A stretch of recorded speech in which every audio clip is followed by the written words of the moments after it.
Hi students, तो आप video lecture series देख रही है और हम सरफेस टेंशन चैप्टर का पार्ट कंटिन्यू कर रहे हैं। अभी तक हमने सरफेस टेंशन के बारे में, सरफेस टेंशन क्या होता है, सरफेस एनर्जी क्या होता है, देखिए हम थोड़ा सा रिवाइज करते हैं यहाँ पे। सरफेस टेंशन एक कोहेसिव और एडेसिव फोर्स की वजह से हमें सरफेस टेंशन मिल रहा है। अगर आप सरफेस टेंशन की डेफिनेशन करेंगे तो it is a force acting per unit length. वहाँ दो टाइप के फोर्स रहते हैं, cohesive force and adhesive force. तो वो दो टाइप के फोर्सेस में कोहेसिव फोर्स का मैग्नीट्यूड जो रहता है वो एडेसिव फोर्स से ग्रेटर रहता है। कोहेसिव फोर्स यानी कि force between two molecule of same substance. Adhesive force यानी कि force between two molecules of different substance. तो इसकी वजह से यहाँ पे सरफेस टेंशन आ गया था। सरफेस टेंशन की वजह से हमने सरफेस एनर्जी देखी थी। Surface energy is equal to surface tension into change in area, ऐसा हमने फार्मूला ही डिराइव किया है। अगर आप उन्हें वो लेक्चर नहीं देखा है तो पहले वो लेक्चर जाके देखिए। Tension into change in area, इसके लिए हमने फार्मूला डिराइव किया था। और उसके बाद सरफेस एनर्जी के बाद हमने जो देखा तो उसमें से हमने पहले जो प्रॉब्लम है वो देखे और जो कंडीशन है मैंने आपको बताया था कि मैंने इसके ऊपर डायरेक्टली प्रॉब्लम नहीं लिए, लेकिन आपको अगर आप कौन से बुक से प्रॉब्लम सॉल्व कर रहे हैं तो इसका डायरेक्ट आप फार्मूला यूज़ कर सकते हैं। जैसे कि अगर हमें यहाँ पे एक स्टिक है पानी में और वो ऊपर की तरफ उठाना है तो यहाँ पे अगर साइड से देखेंगे आप तो ये ऐसा लेयर आ जाएगा वाटर का, और हम ये स्टिक जो है वो ऊपर उठा रहे हैं तो उसके ऊपर क्या हो जाएगा, इधर इसको टेंजेंशियल इसको टेंशन लगेगा और ये टेंशन इनटू 2L करेंगे यहाँ पे, क्योंकि यहाँ पे दो साइड से लेंथ है उसकी, और प्लस mg, इतना फोर्स हमें ऊपर की तरफ निकालना है, यानी कि 2TL प्लस mg। इसके अलग अलग फार्मूले मैंने बताए हैं आपको। उसके बाद जो प्रॉब्लम देखे हमने और प्रॉब्लम के बाद जो कंसेप्ट, उसमें एक मुझे इम्पोर्टेंट प्रॉब्लम ये लगता है कि अगर हमने बिगर ड्रॉप स्मॉलर ड्रॉप में स्प्लिट किया है या ड्रॉप में, तो उसके लिए चेंज इन एनर्जी का फार्मूला मैं बार बार बता रहा हूँ। चेंज इन फार्मूला यानी कि work done is equal to 4πt है into NR² minus capital R² है, और इसके बीच का रिलेशन भी मैंने बताया है, capital R is equal to n⁻⁴ small r। ठीक है, तो अभी देखिए ये वर्क डन है फार्मूला, ये ड्रॉप के लिए है, मैंने बताया था ये ड्रॉप के लिए है। अगर आप बबल के लिए, सोप बबल के लिए कर रहे हैं तो इसकी 4π की जगह 8π आ जाएगा। उसके ऊपर भी मैंने प्रॉब्लम लिए है। एंगल ऑफ कांटेक्ट, जो एंगल ऑफ कांटेक्ट है आपका, उसकी डेफिनेशन हमने की है, वो एंगल रहता है किसके बीच, tangent round to the free surface. अगर ये वाटर का फ्री सरफेस है तो उसके ऊपर हम टेंजेंट ड्रॉ करेंगे, इसके टेंजेंट ऐसे ही आएंगी, और ये सॉलिड जो रहता है उसके बीच का एंगल और इनसाइड लिक्विड मेजर करना है हमें। तो देखिए उसके बाद हमने जो उसके वेरियस केसेस डिस्कस किए कि angle of contact greater than 90 कब रहता है, लेस देन 90 कब रहता है, यानी कि अपटूस कब रहता है, एक्यूट एंगल कब रहता है, ये डिस्कस किया। उसके बाद हमने shape of the liquid drop का जो शेप रहेगा वो कैसे रहेगा, अगर ये थीटा इज लेस देन 90 है तो ये इस टाइप में आ जाएगा, अगर ग्रेटर देन 90 है तो ये थोड़ा सा ऐसे टाइप में आ जाएगा, अगर वो ये 0 की तरफ है तो ये ड्रॉप पूरी तरह ये फ्लैटन हो जाएगा, स्प्लिट हो जाएगा। इसके लिए भी मैंने वेरियस केसेस डिस्कस किए हैं, आप वो केसेस जाके देख सकते हैं। इसके बाद मैंने कल के लेक्चर में जो बताया था आपको, तो एक्सेस प्रेशर जो है ड्रॉप में, देखिए एक्सेस प्रेशर के लिए हमने जो फार्मूला डिराइव किया है, फार्मूला डिराइव करके दिया है मैंने।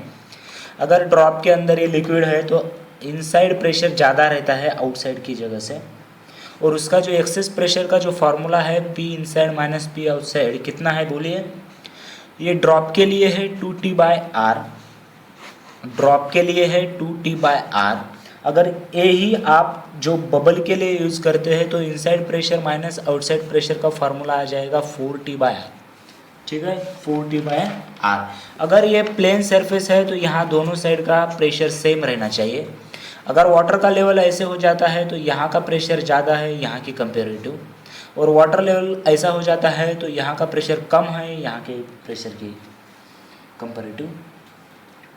तो ड्रॉप के लिए फॉर्मूला रखना है आपको 2T/R और बबल के लिए 4T/R। यही इसमें एक मैं प्रॉब्लम डिस्कस करूँगा। अगर आपको यहाँ देखिए ऐसा बकेट दिया है और इधर हमने एक बबल है, यहाँ पे देखिए अभी इसमें वाटर है और वाटर के नीचे एक बबल क्रिएट हो गया है रेडियस आर का। तो यहाँ का एक्सिस प्रेशर पूछा है। देखिए मैं प्रॉब्लम ऐसे ही डिस्कस कर रहा हूँ, मुझे एक फीडबैक आया था कि सर प्रॉब्लम लो, तो प्रॉब्लम के लिए ही ये लेक्चर पर्टिकुलर, लेकिन मैं बीच बीच में ये प्रॉब्लम डिस्कस करता हूँ, ये आपको समझ में आना चाहिए कि ये प्रॉब्लम है, ठीक है। मैं ये रट्टा मारने को नहीं कर रहा हूँ, इस टाइप के प्रॉब्लम आप हर एक बुक में पाएंगे। तो ये प्रॉब्लम देखिए कि प्रॉब्लम क्या पूछा गया है कि बबल, मैं सिर्फ इसमें वैल्यू पुट नहीं करता, वैल्यू पुट करना आपका काम है, वो मतलब बेसिक कैलकुलेशन है। आप अभी 12th के स्टूडेंट हो, ठीक है, तो उसमें मैं डायरेक्ट ये फार्मूला और कंसेप्ट डिस्कस करता हूँ। एक दो प्रॉब्लम, मतलब हर एक प्रॉब्लम में मैं वैल्यू नहीं पुट करता, एक दो प्रॉब्लम में आपको सॉल्व करके देता हूँ, एक दो प्रॉब्लम में आपको सॉल्व करने को बताता हूँ, ठीक है। तो ऐसा नहीं कि मैं प्रॉब्लम कम लेता हूँ। बबल इनसाइड लिक्विड, और आपको प्रॉब्लम ज़्यादा चाहिए तो मुझे आप फीडबैक प्रोवाइड कर सकते हैं। बबल इनसाइड लिक्विड, इसका प्रॉब्लम है। तो अभी देखिए मैंने यहाँ पे बबल बोला है, इसलिए क्या कर बैठते बच्चे सारा कि मैंने बताया है कि ड्रॉप के लिए 2T/R यूज़ करना है और बबल के लिए 4T/R यूज़ करना है। अगर यहाँ क्वेश्चन में बबल दिया है तो बच्चे डायरेक्टली 4T/R फार्मूला यूज़ करते हैं, लेकिन यहाँ कंसेप्चुअल अंडरस्टैंडिंग थोड़ा ज़रूरी है। हम बबल के लिए 4T/R क्यों ले रहे हैं, क्योंकि बबल के अंदर भी एयर है और बाहर भी एयर है, यानी कि दो सरफेस उसके कांटेक्ट में है। ड्रॉप में एक ही, मतलब ये ड्रॉप है तो इसका अंदर का लिक्विड रहेगा और बाहर एयर रहेगा, इसीलिए हम 2T/R लेते हैं। यहाँ बबल दिया है यानी 4T/R यूज करना है क्या, नहीं। एक बार फिर इस डायग्राम को देखिए, ये बबल है और इसके अराउंड बाहर वाटर है, इनर एयर है, यानी कि यहाँ एयर के साथ कितने सरफेसेस है ये बताइए मुझे। एयर के साथ कितने सरफेसेस है ये बताइए मुझे, कितने हैं, ठीक है। तो एयर के साथ एक ही सरफेस कांटेक्ट में आ रहा है, हालांकि ये बबल है लेकिन इनसाइड है, इसलिए हम यहाँ यूज करेंगे 2T/R। देखिए यहाँ बहुत सारे बच्चे मिस्टेक करते हैं कि यहाँ 4T/R यूज करते हैं, लेकिन बबल है, लेकिन एक तरफ वाटर है और बीच में बबल है, इसीलिए हम 2T/R। हमने बबल कैसा देखा था कि दोनों तरफ से एयर है तो 4T/R, यहाँ पे एक ही तरफ से एयर है तो 2T/R, लेकिन यहाँ एडिशनल प्रेशर होगा। ये बबल इनसाइड द वाटर है, अगर आपने फ्लूइड मैकेनिक्स पढ़ा है तो इसका एक्सेसिव प्रेशर जो है तो H-ρg रहता है। जैसे हाइट के ऊपर जाने के बाद mgh इतना, मतलब हम पोटेंशियल एनर्जी लेते हैं, ये इसी तरह अगर आप H डेप्थ में जाएंगे वाटर के तो वहाँ का प्रेशर H-ρg। तो यहाँ एक्सेस प्रेशर, यहाँ जो प्रेशर अगर P है, देखिए यहाँ अगर प्रेशर P है तो यहाँ कितना प्रेशर रहेगा, यहाँ प्रेशर रहेगा कि ये जो हाइट की वजह से प्रेशर आया है वो जो है तो H-ρg है, और प्लस 2T/R, यानी कि ये बबल, यानी कि एक तरफ का हमारा ड्रॉप ही क्रिएट है, इसमें 2T/R प्लस H-ρg ये एक्सेसिव प्रेशर रहेगा। अगर आप अभी इसमें कौन सा ही प्रॉब्लम आएगा कौन से बुक में, तो अगर इसमें डायरेक्टली आपको वैल्यू मेंशन की जो की है उसमें आपको पुट करना है, ठीक है। तो एक ये प्रॉब्लम हो गया आपका। देखिए दूसरा प्रॉब्लम कैसे डिस्कस करते हैं वो, यहाँ तक आप नोट कर सकते हैं ये प्रॉब्लम वाला कैसा कि बबल इनसाइड लिक्विड है तो उसके लिए कैसे कैलकुलेट करना है। तो मैं नेक्स्ट प्रॉब्लम डिस्कस कर रहा हूँ, कॉम्बिनेशन ऑफ टू बबल्स। हमारा प्रॉब्लम है कॉम्बिनेशंस ऑफ टू बबल्स। यहाँ पे फिर बच्चों को कन्फ्यूजन होता है दो केसेस में, देखिए, और यहाँ पे मैं इंटरफेरेंस कहूँगा, इंटरफेरेंस या इंटरफेस। देखिए कॉम्बिनेशन ऑफ टू बबल जब मैं कह रहा हूँ तो एक R1 रेडियस का बबल और एक R2 रेडियस का बबल कंबाइन हो चुके हैं। कंबाइन यानी कि मतलब ये पूरी तरह एक हो चुके हैं, ठीक है।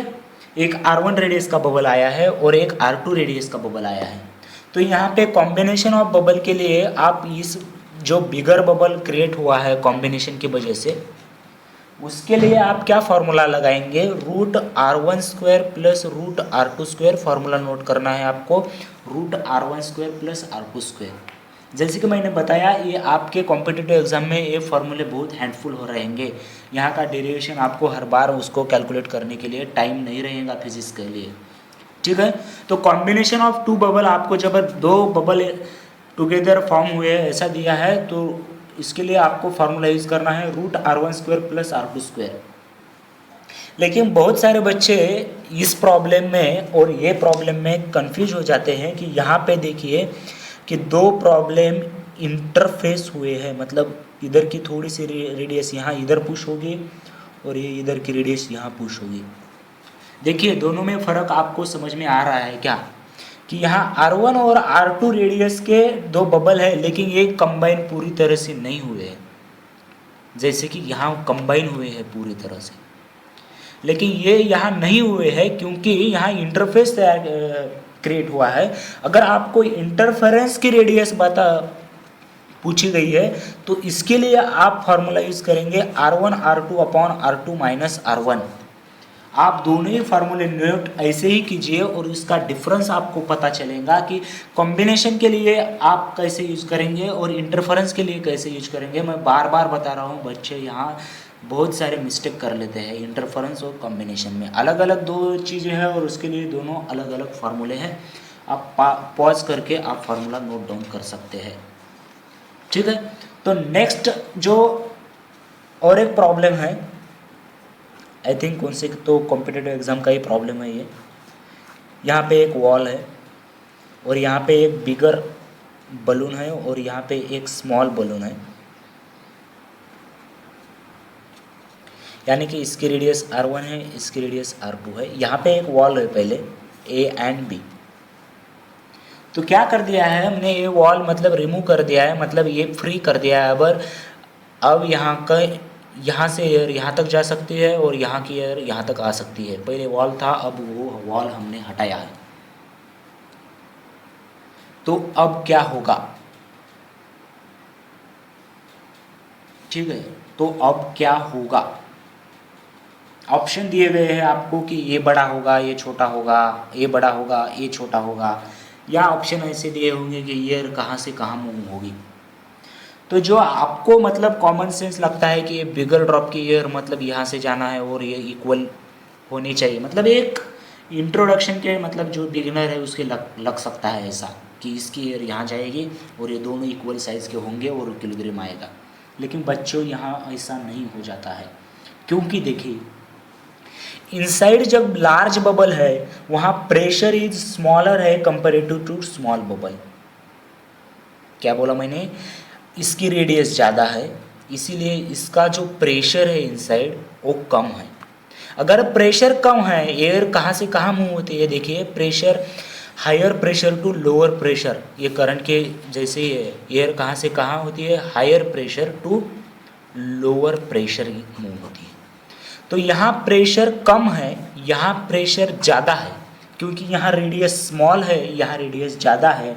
तो आपको अभी तक पता चल गया होगा कि एयर ट्रांसफ़र स्टार्ट होता है B टू A से, कब तक ट्रांसफ़र हो जाएगा, अनटिल रेडियस ऑफ, देखिए radius of large drop, radius of large drop and radius of curvature of film become same. Curvature of film मतलब, कर्वेचर ऑफ फिल्म मतलब यहाँ जो रेडियस है कर्वेचर की, ठीक है। तो यहाँ जो रेडियस है कर्वेचर की ओ और रेडियस ऑफ बिगर ड्रॉप जब तक सेम नहीं होते तब तक ए आपको यही मतलब यहाँ B से A तक एयर जाएगी, ना कि A टू B। समझ में आ गया, एक पर्टिकुलर टाइप का प्रॉब्लम है। इसमें क्या आपको क्लियर हो गया है अभी कि air move start from B to A। तो बच्चों हमने कल के लेक्चर में असेंट फार्मूला डिराइव किया था। असेंट फार्मूला यानी कि क्या है, जो कैपिलरी हम इंसर्ट करते हैं, कैपिलरी अगर इंसर्ट की तो उसके लिए असेंट फार्मूला, लिक्विड जब राइज होता है तो उसके लिए हमने फार्मूला बताया था 2t cos theta plus r rho g. अगर इसके आप करेक्शन इसमें ऐड करेंगे तो R-3 होना चाहिए, लेकिन हम ये पार्ट निगलेक्ट करते हैं। ठीक है, ये मोर एक्यूरेट फार्मूला है, लेकिन हम ये हमेशा निगलेक्ट करते हैं। तो असेंट फार्मूला अभी आपको पता है, उसके ऊपर थोड़ा सा प्रॉब्लम डिस्कस करेंगे हम। देखिए, प्रॉब्लम डिस्कस करने के पहले मैं वेरियस केसेस डिस्कस करना चाहता हूँ कि इसमें बहुत सारे केसेस है कि क्या होता है। देखिए कि अगर आपको दिया गया है कि ये इसमें लिक्विड है और आप में यहाँ से ऐसे टाइप के, ऐसे टाइप के, ऐसे टाइप के वेरियस टाइप के कैपिलरीज आपने उसमें ऐड किया है। यानी कि हम क्या डिस्कस कर रहे हैं कि capillary of different shape, different shape की अगर कैपिलरी आपने इंसर्ट की है इनसाइड लिक्विड, अगर आपने डाली है, तो उसके लिए असेंट फार्मूला क्या रहेगा। मैं यहाँ क्लियर कर देना चाहता हूँ कि यहाँ हर एक का राइज जो है वो सेम रहेगा। हर एक का राइज जो रहेगा वो क्या रहेगा, सेम रहेगा। rise or fall remains the same for different shape of capillary। यहाँ एक याद रखना है आपको सिर्फ कि ये जो R यूज कर रहे हैं हम रेडियस, और radius of capillary at the top है। आपको पता चला, ये फार्मूला सेम रहेगा, सिर्फ यहाँ पे क्या रहेगा, हम जो R यूज कर रहे हैं वो radius at the top use कर रहे हैं, रेडियस एट द टॉप।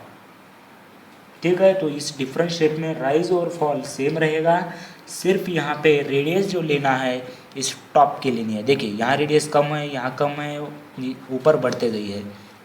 अगर पानी यहाँ तक आ गया, लिक्विड यहाँ तक आ गया, तो आप ये रेडियस ले लीजिए। इस शेप में रेडियस यहाँ तक, अगर पानी यहाँ तक आया गया है तो रेडियस यहाँ तक लेना है।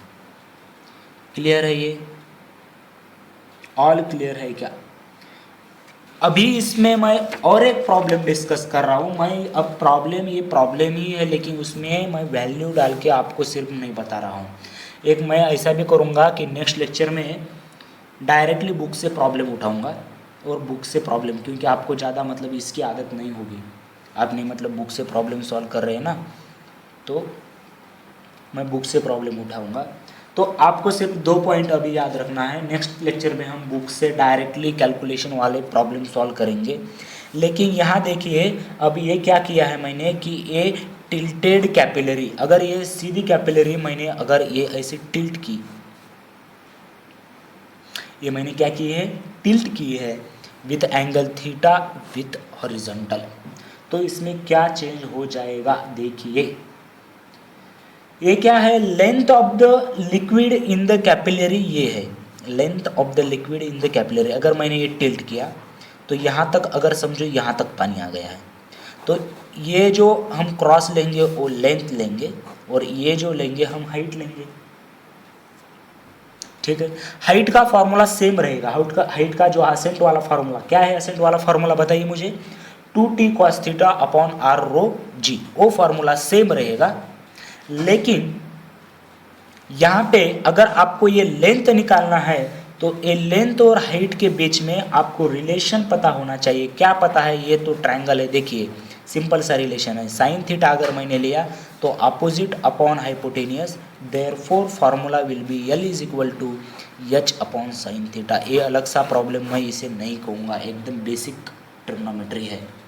लेकिन आपको लगता है सर प्रॉब्लम डिस्कस नहीं कर रहे, ये एक प्रॉब्लम ही है, आपके बुक में मिलेगा, आप जाके उठाकर आपको प्रॉब्लम आप सॉल्व तो कीजिए। अगर मैंने टिल्ट की है कैपिलरी, तो उसके अंदर लेंथ L तक पानी आ गया है, लेकिन उसकी हाइट तो क्या रहेगी, H ही रहेगी, और H और L में रिलेशन आ जाएगा, L is equal to H sine theta by, sorry H by sine theta. ये क्लियर है? और मैं एक लास्ट का पॉइंट आज के लेक्चर में, एक लास्ट पॉइंट ऐड करना चाहता हूँ। अगर आपको ये YouTube दी गई है, YouTube यानी कि जिस पे आप लेक्चर देख रहे हो, ये YouTube नहीं, ये YouTube, हाँ, मैंने जानबूझकर इधर का जो साइड है वो बड़ा बनाया है, इधर का छोटा। अगर ये यूनिफॉर्म यूट्यूब रहती तो उसके अंदर ऐसा लिक्विड इक्वल लेंथ तक राइज होता है। लेकिन अगर मैंने एक आर्म छोटी ली है, एक आर्म बड़ी ली है, तो क्या हो जाएगा, छोटे वाले आर्म में पानी ऊपर तक यानी कि लिक्विड ऊपर तक चला जाएगा और बड़े वाले में नीचे रह जाएगा। अगर हमने दोनों इक्वल लेते तो उसकी हाइट सेम रह जाती, लेकिन अगर आपने डिफरेंस रेडियस के आर्म लिए हैं तो उसमें जो डिफरेंस आएगा हाइट, इसके लिए आपको फॉर्मूला यूज करना है 2t cos theta upon rho g. यहाँ आर लेते हैं, हमने सिर्फ रो जी लिखा है और एक्स्ट्रा क्या है 1/r1 माइनस 1/r2। एक्स्ट्रा क्या लगाना है आपको 1/r1 minus 1/r2। I think मुझे ये मैंने क्लियर कर दिया है। अगर डिफरेंस रेडियस के आर्म है यूट्यूब में तो छोटे वाले आर्म में पानी ऊपर तक चला जाएगा हाइट h से, और ये हाइट हम वही फार्मूले से निकालेंगे 2t cos theta upon rho g into 1/r1 minus 1/r2। ये सारे फार्मूले आपको नोट डाउन कर लेना है। आप आज जो फार्मूले मैंने डिस्कस किए हैं और उसके ऊपर प्रॉब्लम सॉल्व करना है। मैं आगे के लेक्चर में बुक से प्रॉब्लम सॉल्व करूंगा, ठीक है, बुक से प्रॉब्लम लूँगा और वो आपको सॉल्व करके दूंगा, ठीक है। Okay then, bye bye.